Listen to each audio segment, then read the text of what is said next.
11월 21일 토요일 로뎀나무 새벽기도에 참여하신 성도님들을 주님의 이름으로 축복합니다. 사도신경으로 신앙을 고백하겠습니다. 나는 전능하신 아버지 하나님, 천지의 창조주를 믿습니다. 나는 그의 유일하신 아들, 우리 주 예수 그리스도를 믿습니다. 그는 성령으로 잉태되어 동정녀 마리아에게서 나시고 본디오 빌라도에게 고난을 받아 십자가에 못 박혀 죽으시고 장사된 지 사흘 만에 죽은 자 가운데서 다시 살아나셨으며 하늘에 오르시어 전능하신 아버지 하나님 우편에 앉아 계시다가 거기로부터 살아있는 자와 죽은 자를 심판하러 오십니다. 나는 성령을 믿으며 거룩한 공교회와 성도의 교제와 죄를 용서받는 것과 몸의 부활과 영생을 믿습니다. 아멘. 찬송가 425장입니다. 주님의 뜻을 이루소서. 고요한 중에 기다리니 진흙과 같은 날 빚으사 주님의 형상 만드소서. 주님의 뜻을 이루소서. 주님 발 앞에 엎드리니 나의 맘속을 살피시사 눈보다 희게 하옵소서. 주님의 뜻을 이루소서. 병들어 몸이 피곤할 때 권능의 손을 내게 펴사 강건케 하여 주옵소서. 주님의 뜻을 이루소서. 온전히 나를 주장하사 주님과 함께 동행함을 만민이 알게 하옵소서. 아멘. 오늘 우리에게 주시는 하나님의 말씀은 구약성경 출애굽기 32장 7절부터 14절 말씀입니다. 출애굽기 32장 7절부터 14절까지의 말씀. 이제 봉독하겠습니다. 하나님의 말씀을 경청하십시오. 여호와께서 모세에게 이르시되 너는 내려가라. 내가 애굽 땅에서 인도하여 낸 내 백성이 부패하였도다. 그들이 내가 그들에게 명령한 길을 속히 떠나 자기를 위하여 송아지를 부어 만들고 그것을 예배하며 그것에게 제물을 드리며 말하기를 이스라엘아, 이는 너희를 애굽 땅에서 인도하여 낸 너희 신이라 하였도다. 여호와께서 또 모세에게 이르시되 내가 이 백성을 보니 목이 뻣뻣한 백성이로다. 그런즉 내가 하는 대로 두라. 내가 그들에게 진노하여 그들을 진멸하고 너를 큰 나라가 되게 하리라. 모세가 그의 하나님 여호와께 구하여 이르되 여호와여, 어찌하여 그 큰 권능과 강한 손으로 애굽 땅에서 인도하여 내신 주의 백성에게 진노하시나이까? 어찌하여 애굽 사람들이 이르기를 여호와가 자기의 백성을 산에서 죽이고 지면에서 진멸하려는 악한 의도로 인도해 내었다고 말하게 하시려 하나이까? 주의 맹렬한 노를 그치시고 뜻을 돌이키사 주의 백성에게 이 화를 내리지 마옵소서. 주의 종 아브라함과 이삭과 이스라엘을 기억하소서. 주께서 그들을 위하여 주를 가리켜 맹세하여 이르시기를 내가 너희의 자손을 하늘의 별처럼 많게 하고 내가 허락한 이 온 땅을 너희의 자손에게 주어 영원한 기업이 되게 하리라 하셨나이다. 여호와께서 뜻을 돌이키사 말씀하신 화를 그 백성에게 내리지 아니하시니라. 아멘. 공감의 기도라는 제목으로 하나님의 말씀 선포하겠습니다. 영화로도 제작된 소설 은교는 노년과 젊음에 대한 사회적 시선을 간접적으로 보여줍니다. 소설 전체 내용이 주인공의 이 한마디로 압축될 수 있습니다. 너의 젊음이 너의 노력으로 얻은 상이 아니듯 내 늙음도 내 잘못으로 받는 벌이 아니다. 젊음을 찬양하는 시대죠. 어려 보인다는 말은 큰 칭찬으로 들립니다. 반대로 늙어 보이는 것은 추하게 여기고 어떻게든 피하려 합니다. 모두가 처진사를 싫어하고 주름을 멀리합니다. 어떻게든 펴고 당기고 올려서 늙지 않은 것처럼 살려고 합니다. 늙는 게 잘못이 아닌데도 감추려고 합니다. 그러다 보니 노인들은 퇴적 공간처럼 표류하다가 어느 한 곳에 몰려 쌓여 있습니다. 어쩌면 우리 사회는 늙음과 병듦이 싫어서 따로 공간을 마련해 둔 것은 아닐까요? 노약자석을 만들어 놓고 너희는 그곳에 가 있어라. 우리는 여기에 있을 테니까. 너는 그 자리에 있으니 넘어오지 말아라 라고 말하고 있지 않나 생각이 들었습니다. 성경은 노년을 추하거나 피해야 할 것으로 여기지 않습니다. 젊은 자는 젊은 때의 자랑이 있고 노년은 노년의 아름다움이 있다고 말하죠. 잠언 20장 29절입니다. 젊은 자의 영화는 그의 힘이요 늙은 자의 아름다움은 백발이니라. 젊음도 늙음도 의지로 얻거나 버릴 수 있는 것은 아닙니다. 하지만 젊음이 영화가 되고 늙음이 아름다움이 되기 위해선 노력이 필요합니다. 젊은이의 힘이 영화가 되기 위해선 절제가 필요합니다. 절제 없는 힘은 폭력이 되고 결국 자신을 망치기까지 합니다. 그렇다면 늙은 자의 백발이 아름다움이 되기 위해선 무엇이 필요할까요? 여러 가지가 있겠습니다만 오늘은 경험과 공감을 말씀드리고자 합니다. 나이를 한 살이라도 더 먹은 사람은 어린 사람들보다 경험치가 쌓였을 겁니다. 경험치를 지혜로 바꾸기 위해서 필요한 것이 공감의 능력입니다. 경험은 있으나 공감하지 못하는 사람은 백발이 영화의 증거가 아니라 피하고 싶은 표식이 됩니다. 경험치가 쌓였으나 공감하지 못하는 사람은 자기의 경험이 전부인 양 일방적으로 쏟아붓고 대화하지 않는 사람이 될 뿐입니다. 경험치가 쌓인다는 것은 인생을 알아간다는 뜻입니다. 아무리 인생을 오래 살았어도 경험치가 낮은 사람들이 있습니다. 통찰력이 떨어지기 때문에 세월을 지혜로 변환시키지 못한 겁니다. 통찰력이 떨어지는 사람은 다른 경험을 겪고 살아온 인생에 대해 너무나 무지합니다. 우리는 모든 것을 다 경험할 수 없습니다. 도시에 살던 사람이 농부의 모든 것을 이해한다고 하면 우습지 않겠습니까? 그런 것은 나이 먹었다고 해서 알 수 있는 것은 아닙니다. 나는 비록 도시에서 살면서 허리 숙이고 일할 것이 별로 없지만 나이가 들어보니까 움직이는 일이 참 고되더라. 그런데 평생 고된 노동을 하고 살아온 농부들은 얼마나 힘들까? 이것이 연륜과 함께 쌓이는 지혜입니다. 이 지혜를 가진 사람이 주변의 이야기에 공감해 줄 수 있을 때 그에게 백발은 지혜의 상징이고 영화의 관이 될 겁니다. 모세는 노년의 영화를 체득한 사람이었습니다. 젊은 시절 그는 과격하고 성급했습니다. 하지만 40년 동안 광야 생활을 하면서 그는 단단해졌습니다. 성공의 정점에서 인생의 바닥으로 추락해 봤습니다. 지상 최고의 화려한 식탁에서 밥도 먹어봤습니다.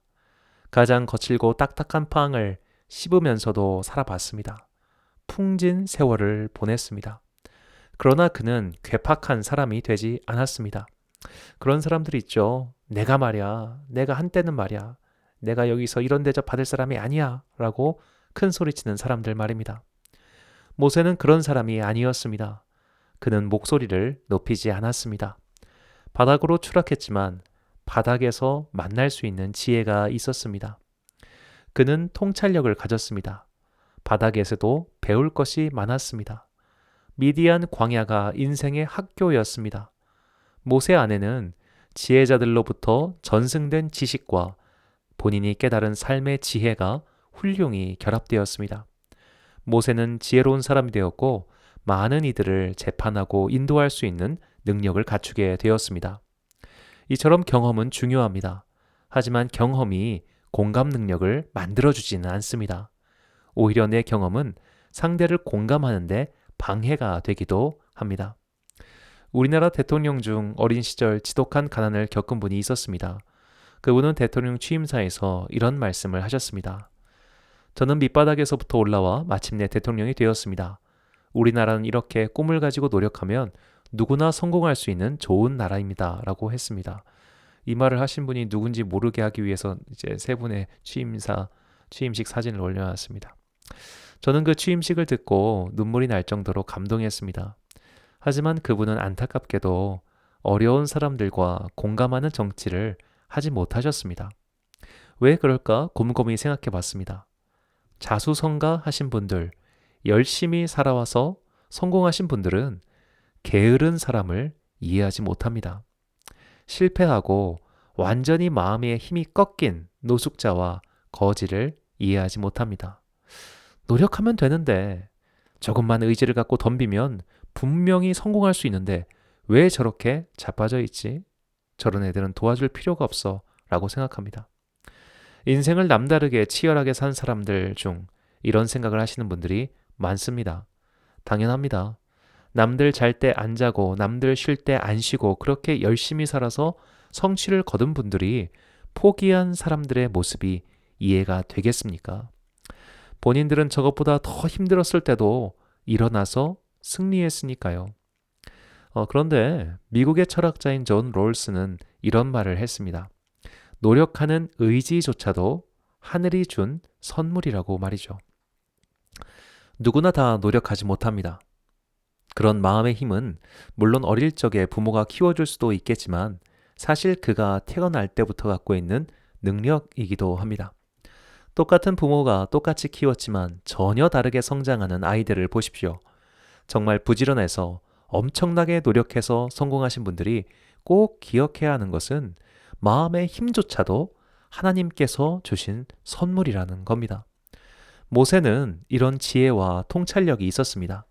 경험의 폭이 넓어졌고 동시에 사람들의 약점에 공감할 수 있는 능력이 생겼습니다. 그렇게 모세는 80세가 넘어서 하나님의 부름을 받아 이스라엘의 영도자, 영적 지도자가 되었습니다. 이제 모세와 이스라엘 백성은 마침내 하나님께서 지정하신 장소 시내산에 도착했습니다. 이집트를 떠난 지 3개월 만의 일이었습니다. 그 3개월 동안 여러 가지 일들이 있었습니다. 홍해를 건널 때 이집트의 군대가 추적해오자 모세를 원망했습니다. 수르 광야에 들어섰는데 마실 물이 없자 모세를 또 원망했습니다. 출발한 지 2달하고 보름이 지나 신 광야에 도착했습니다. 이번에는 고기가 먹고 싶어졌습니다. 그래서 만나와 메추라기를 주셨습니다. 신 광야를 떠나 르비딤에 도착했습니다. 거기서도 목이 말라 모세를 원망합니다. 다시 물을 주셨습니다. 이 출애굽기에 나온 이 이야기들을 읽을 때 하나님의 대사, 하나님께서 하신 말씀에 주목할 필요가 있습니다. 하나님께서는 이스라엘 백성의 모든 불평과 요구를 다 들어주십니다. 달라는 대로 다 해주십니다. 이렇게 어르고 달래서 마침내 시내산에 도착한 겁니다. 출애굽기 19장 1절과 18절 말씀입니다. 이스라엘 자손이 애굽 땅을 떠난 지 3개월이 되던 날 그들이 시내 광야에 이르니라.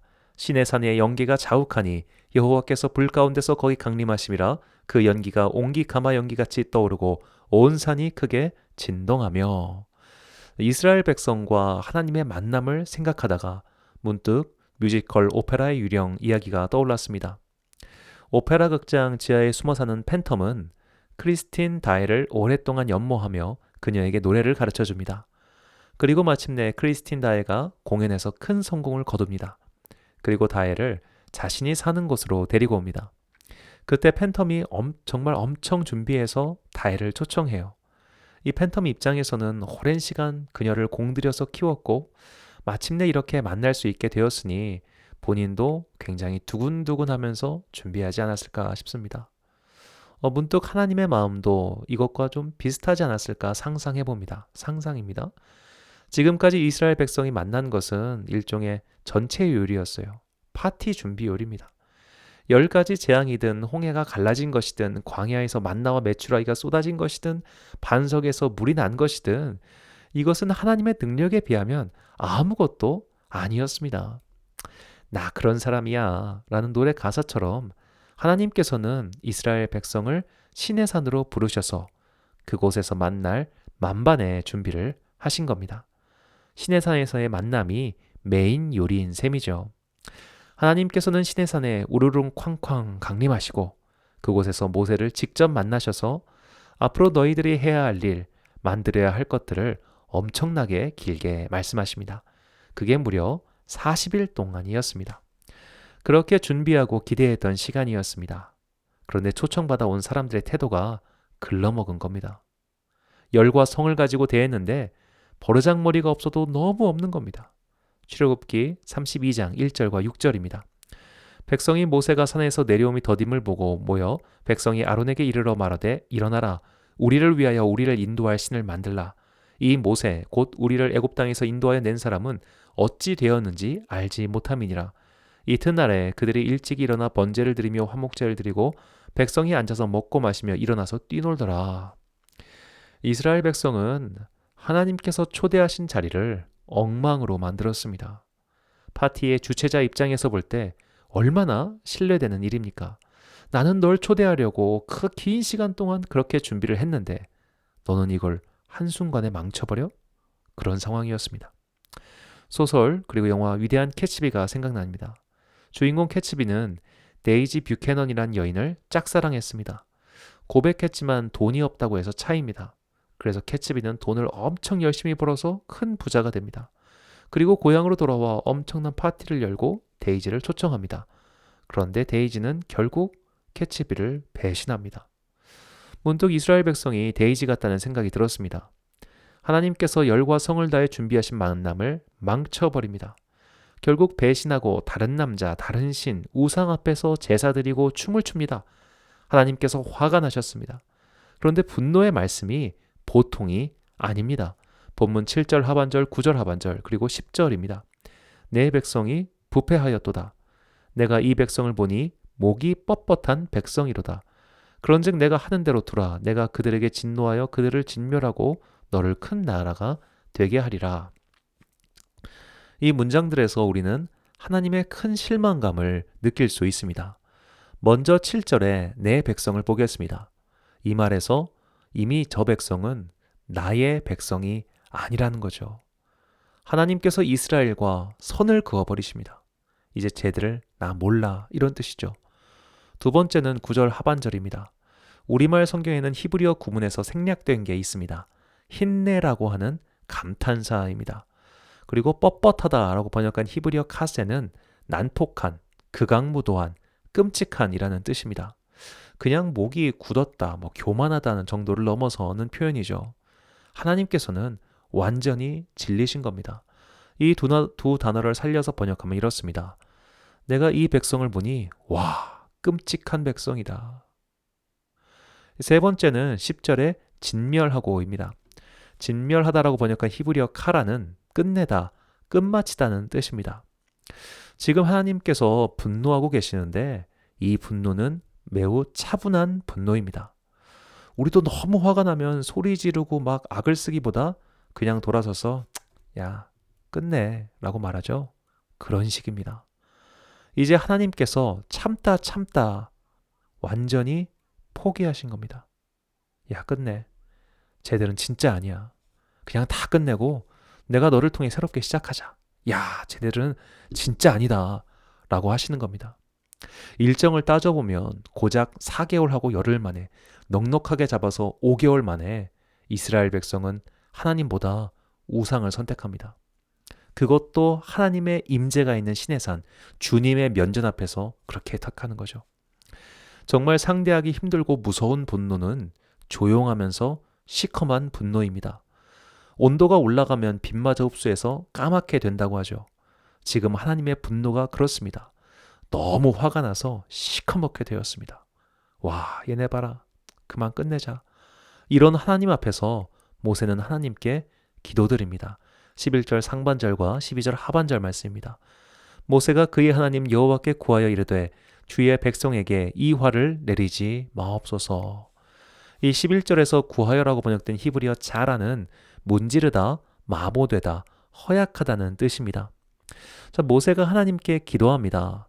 그런데 약해져서 괴로워하며 아파하며 허약해져서 기도합니다. 모세는 왜 허약해졌을까요? 예언자는 하나님의 말씀을 듣고 사람들에게 전달하는 사람입니다. 예언자는 하나님과 사람의 연결선 같은 존재라고 할 수 있습니다. 그래서 예언자는 먼저 하나님의 마음에 민감합니다. 모세는 하나님의 마음을 알 수 있었습니다.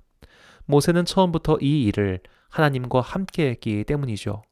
하나님의 분노, 실망이 고스란히 모세에게 전달되었습니다. 모세는 하나님과 공감할 수 있었습니다. 그래서 마모되었습니다. 하나님께서 실망하신 만큼 모세도 실망했습니다. 하나님께서 괴로워하신 만큼 모세도 괴로워했습니다. 예언자는 사람의 마음에도 공감하게 됩니다. 예언자는 땅에 사는 사람들과 함께 있으며 그들에게도 연결되어 있기 때문입니다. 모세는 이스라엘 백성 때문에 아팠습니다. 죄는 고통이죠. 자신을 고통의 세계에서 건져내지 못하고 계속 그곳에 머물러 있는 것이 죄입니다.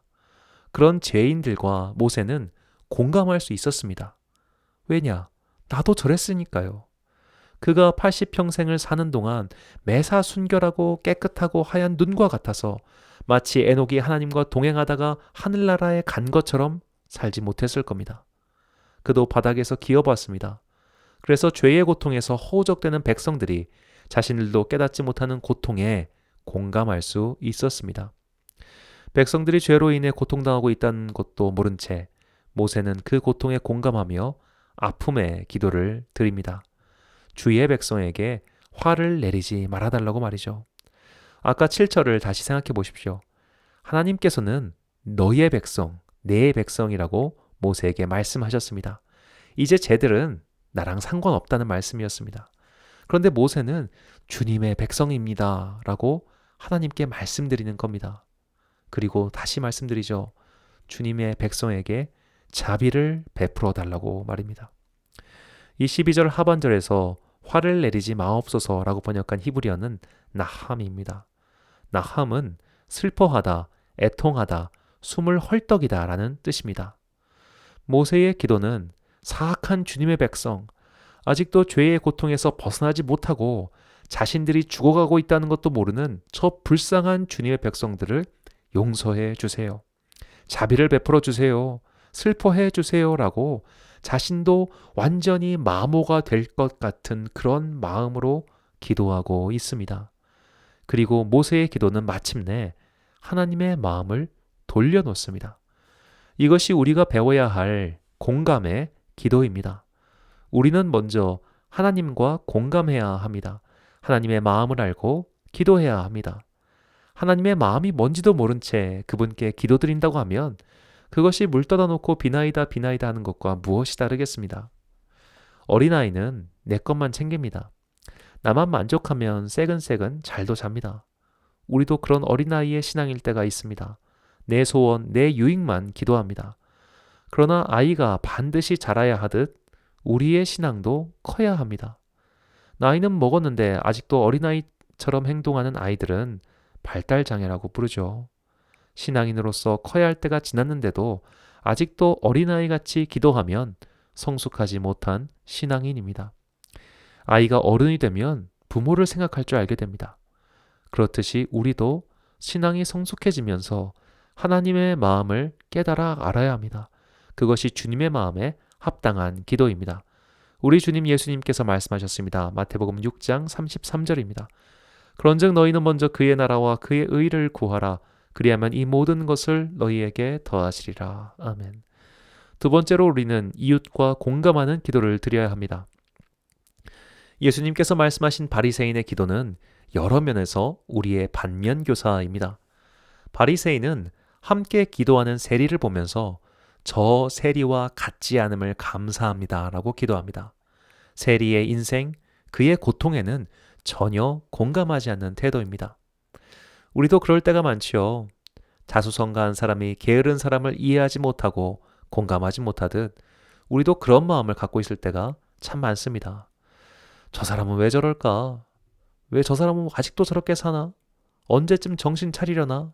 맞습니다. 저 사람은 게으르고 저 사람은 문제 있고 저 사람은 정신 차려야 합니다. 하지만 그런 혼란의 마음이 생길 때 오히려 그를 위해서 이렇게 기도하십시오. 주님, 저는 저 사람에 대해 다 알지 못합니다. 그러나 저 사람을 죄의 문제, 고통의 문제에서 건져 주소서라고 말이죠. 인간은 타인을 온전히 알 수 없습니다.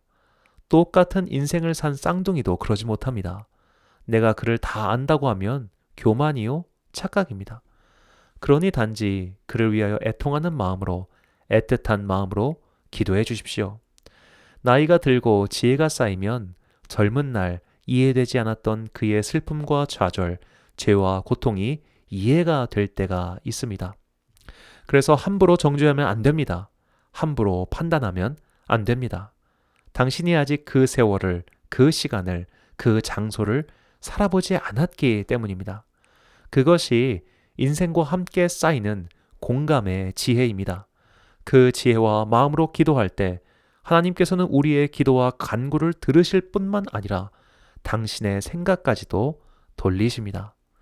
사랑하는 로뎀교회 성도 여러분, 그리고 이 영상을 시청하시는 사랑하는 주님의 자녀 여러분, 공감의 기도를 드리십시오. 하나님의 마음을 찾고 공감하십시오. 하나님의 마음을 알기 위해 말씀을 읽고 배우고 깨달으십시오. 우리가 하나님의 마음에 합당한 기도를 드릴 수 있다면 우리의 기도가 응답받지 못할 이유가 하나도 없습니다. 사람들의 마음을 헤아리는 공감의 기도를 드리십시오. 함부로 판단하고 정죄하지 마십시오. 나는 그 인생을 살아본 적이 없습니다. 나이가 들고 지혜가 생긴다는 건 나와 다른 사람을 이해하는 폭이 넓어지고 깊어진다는 것입니다. 그런 지혜의 마음으로 다른 사람과 공감할 때 우리의 기도는 하나님께 올라가는 기도의 향유가 될 것입니다. 하나님의 마음을 깨닫고 기도한 모세, 이스라엘의 백성의 고통을 알고 그들을 위하여 하나님의 마음을 되돌린 모세, 그런 모세처럼 우리도 하나님의 마음과 사람들의 마음 사이의 연결점이 되어 하늘의 기도와 땅의 기도를 만나게 하는 공감의 기도를 올리는 예언자와 같은 성도님들이 되시길 주님의 이름으로 축원합니다. 기도하겠습니다. 사랑과 은혜가 충만하신 아버지 하나님, 그동안 우리는 하나님의 마음을 알지 못했습니다. 하나님의 마음과 시선이 이 땅의 낮은 자들에게 있음을 깨닫지 못하고 어린아이처럼 나만을 위한 기도를 드렸습니다. 이제는 우리가 성장하길 원합니다. 나만을 위한 기도에서 하나님의 마음에 합한 기도, 하나님의 마음에 공감하는 기도를 드리도록 주님의 영이신 성령님을 우리 안에 보내주십시오. 우리는 이웃의 마음, 다른 사람의 마음을 몰랐습니다. 쟤는 왜 저래라며 눈을 흘기고 지나쳤습니다. 바리새인처럼 저 죄인과 같지 않음을 감사드립니다라며 그들의 고통에 공감하지 못했습니다. 믿음의 연수가 늘어갈수록 더 공감할 수 있는 지혜를 주옵소서. 인생의 나날이 길어질수록 사람을 받아들이고 이해하는 폭이 깊고 넓어지게 하옵소서. 우리가 하나님의 보자기가 되어 슬픈 사람들, 아픈 사람들, 죄로 인해 고통당하고 있는 사람들을 따뜻하게 감싸줄 수 있게 하옵소서. 우리가 하나님께 공감하고 사람들의 고통에 공감할 때 우리 또한 모세와 같은 위대한 기도를 드리게 될 것을 믿습니다. 우리의 기도가 하나님을 감동시켜 그 뜻을 이루게 하며 사람들을 살리는 복음의 기도가 되게 하옵소서. 오늘은 주일을 준비하는 예비일입니다. 이제 교회력으로 한 해의 마지막 주일입니다. 교회력 마지막 주일, 한 해 동안 베푸신 주님의 사랑을 되새깁니다. 주님께서 함께하신 2020년 교회력의 마지막 주일 예배를 준비하며 교회력으로 한 해를 감사와 은혜로 갈무리하는 성도가 되게 하옵소서. 각자의 자리에서 드리는 예배를 사모함으로 준비하는 예배자들이 되게 하옵소서. 코로나 3차 대유행으로 인해 많은 이들이 힘겨워하고 있습니다. 열심히 임용고시를 준비한 청년들의 비통한 소리가 들립니다. 오늘 치러지는 시험이 확산의 도화선이 될까 두려우니 주님, 우리를 불쌍히 여기소서.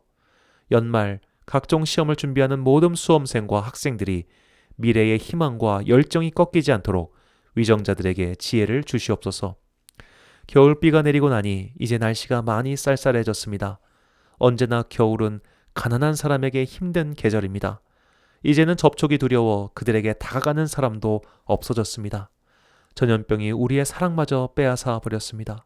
주님께서 그들에게 사랑의 온기를 주시고 마음에 새 힘을 더하여 주옵소서. 주일을 준비하는 토요일입니다. 오늘 하루 동안 우리 영혼을 옥토로 기경하여 내일 쏟아지는 믿음의 말씀의 씨앗이 아름답게 결실을 맺을 수 있도록 하옵소서. 예수님의 이름으로 기도드립니다. 아멘. 주기 너무하심으로 새벽 기도회를 마치겠습니다. 오늘도 주님 안에서 승리하시길 소망합니다. 하늘에 계신 우리 아버지, 아버지의 이름을 거룩하게 하시며 아버지의 나라가 오게 하시며 아버지의 뜻이 하늘에서 이루어진 것 같이 땅에서도 이루어지게 하소서. 오늘 우리에게 일용할 양식을 주시고 우리가 우리에게 잘못한 사람을 용서하여 준 것 같이 우리의 죄를 용서하여 주시고 우리를 시험에 빠지지 않게 하시고 악에서 구하소서. 나라와 권능과 영광이 영원히 아버지의 것입니다.